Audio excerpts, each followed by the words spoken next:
ti gbé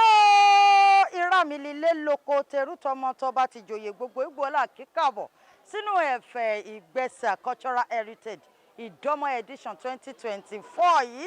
akólílé akálejò gbangba ti dẹkùn kedere ti bẹ̀ẹ́ wò.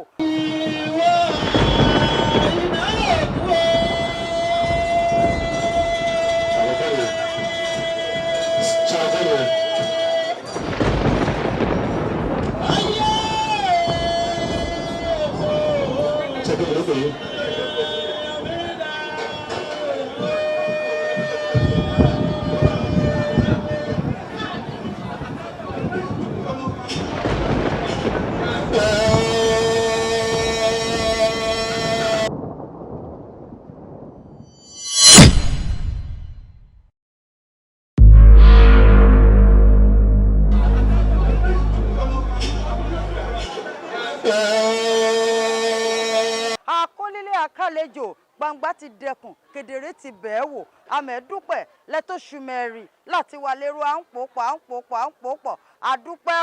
ó padà wá dọbẹ̀ ó dowó bíṣẹ́ bá ti lálùbáríkà ọ̀pẹ náà ṣèfù kẹrù dá.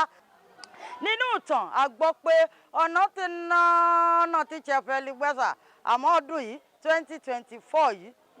ó tún jáde li wẹ́rẹ́ tọmọdé tàgbà gbogbo Ìgbòlá ń pè pé ẹ̀pẹ́jọ ká wá wo wà lí ìwújẹ́ wọn ara àṣà àti ìṣe ilẹ̀ bàbá wa ni kò ní bàjẹ́ lórí tèmi kò ní bàjẹ́ lórí tẹ̀ka yìí nígbà kóṣó sí ni mo kí gbogbo yìí káàbọ̀.